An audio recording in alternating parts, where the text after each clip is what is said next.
محمود اور ایاز کا واقعہ۔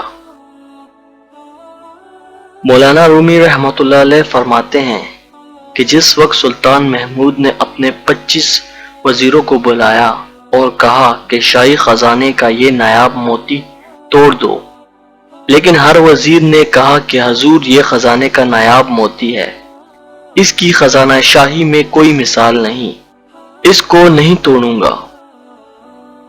یہاں تک کہ ان کے سب وزیروں نے انکار کر دیا اور معذرت کر لی۔ آخر میں شاہ محمود نے ایاز کو بلایا۔ اسے دراصل وزیروں کو آزما کر مقام عشق دکھلانا تھا۔ یہ دکھلانا تھا کہ ایاز میرا کتنا سچا عاشق ہے، باقی سب وزراء ریالی اور تنخواہی ہیں۔ اس نے کہا ایاز تم اس موتی کو توڑ دو۔ ایاز نے فوراً پتھر اٹھایا اور موتی توڑ دیا۔ پورے ایوان شاہی میں شور مچ گیا۔ سب نے کہا مولانا رومی کی زبان سے سنے۔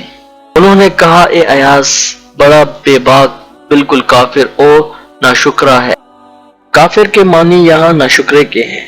شاہ محمود نے کہا ایاز تم نے موتی کیوں توڑا؟ ان وزراء کو جواب دو۔ اس نے جواب دیا۔ ایاز نے وزراء کو خطاب کیا کہ اے معزز لوگو، آپ نے موتی کو قیمتی سمجھ کر نہیں توڑا لیکن شاہی حکم کو توڑ دیا۔ میں آپ سے پوچھتا ہوں کہ شاہی حکم زیادہ قیمتی تھا یا موتی؟